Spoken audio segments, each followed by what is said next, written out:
هل في نادي عنده هوية رياضية في مصر؟ الإجابة لأ. مصر ما عندهاش أي نادي عنده هوية كروية من ساعة الإسماعيلي سنة 2002 والأهلي لغاية 2007. بعد كده مفيش ولا نادي عنده هوية رياضية في مصر. يعني إيه نادي عنده هوية رياضية؟ يعني زي ما عندك مانشستر سيتي الاستحواذ مع جوارديولا، الكرات اللعب المباشر للمدرسة الألمانية في بايرن ميونخ، التيكي تاكا والاستحواذ في برشلونة، بنى اللعب من تحت والاستحواذ في اياكس، الدفاع والتحولات السريعة في اتلتيكو مدريد،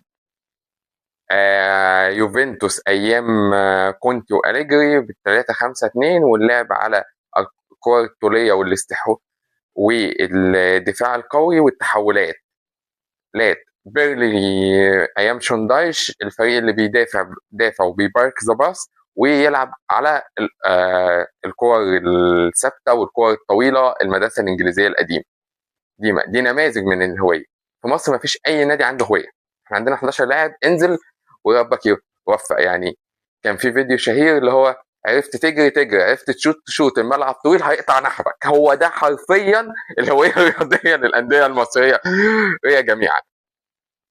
الاسماعيلي جه في فتره ساعه جيل عماد النحاس ومحمد بركات واسلام شاطر ومحمد محسن ابو جريشه ومحمد حمص. كانت الكره الجميله، المباصيات، الكره القصيره، الاستحواذ.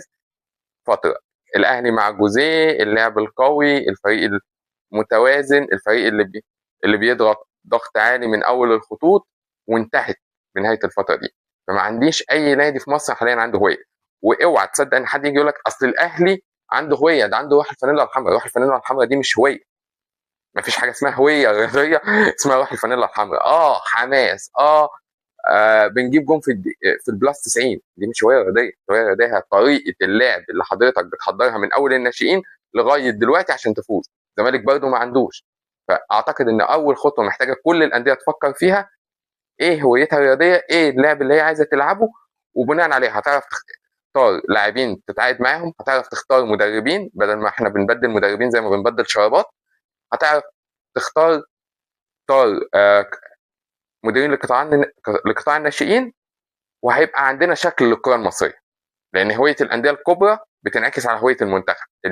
المنتخب الالماني شكل هويه وهويه كورته اتغيرت وقت ما جوارديولا كان بيدرب المنتخب هنا.